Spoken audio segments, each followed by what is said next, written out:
Bem-vindos ao primeiro podcast sobre história. Nesse primeiro episódio, abordarei o colonialismo português na África. Em primeiro lugar, é preciso entender quando que os portugueses chegaram na África e quais eram os objetivos.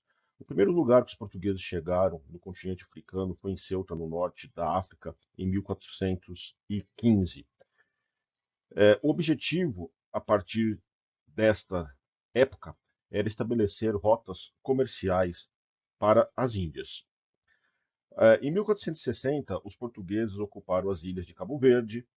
Em São Tomé, em 1470, chegaram na ilha de Príncipe, em 1502, e Angola ocuparam em 1482 e Moçambique entre 1497 e 1499. Como dito anteriormente, o objetivo foi estabelecer rotas comerciais até as Índias. Então, essas regiões ocupadas, elas eram localizadas no litoral africano ou em ilhas que eram caminho das embarcações que iam em direção às Índias.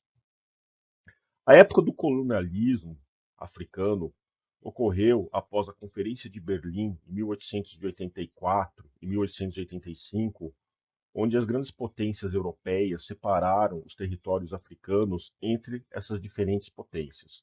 Portugal manteve a dominação sobre as regiões que eles já tinham ocupado: Cabo Verde, São Tomé e Príncipe, Guiné-Bissau, Angola e Moçambique. Após a Segunda Guerra Mundial, aconteceu o estabelecimento, a criação dos órgãos das Nações Unidas, da ONU, em resposta até ao tudo que aconteceu durante a Segunda Guerra Mundial. Nesta época, aconteceu uma carta, foi estabelecida em 1945, a Carta de São Francisco, pela ONU, que estabelecia em seu artigo 53, capítulo 9, que, com o fim de criar condições de estabilidade e bem-estar necessárias às relações pacíficas e amistosas entre as nações, baseadas no respeito aos princípios de igualdade de direito e da autodeterminação dos povos, o colonialismo passou então a ser bastante combatido, principalmente por pressão dos Estados Unidos e da Inglaterra. Portugal, a partir de 1933, passou a viver uma ditadura que foi chamada de Estado Novo, o governo do Salazar, não só Salazar, que ele morreu antes do final do Estado, fim do Estado Novo.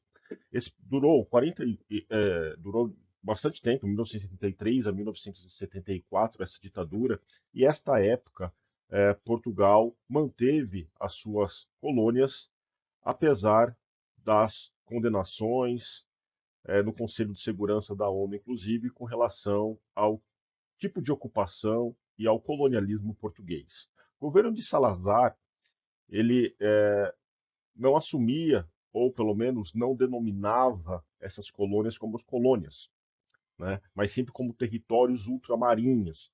E que isso quer dizer? Isso quer dizer que eles consideravam como território português e, teoricamente, os moradores, a população desses territórios ultramarinhos portugueses, eles teriam os mesmos direitos que os portugueses, o que não era verdade. Inclusive, a ONU reconhecia que isso não era verdade e estabeleceu sanções comerciais, proibição de venda de armas por Portugal, para tentar fazer com que Portugal permitisse ou facilitasse o processo de independência ou de autodeterminação dos povos que viviam nessas regiões ocupadas, colonizadas por Portugal.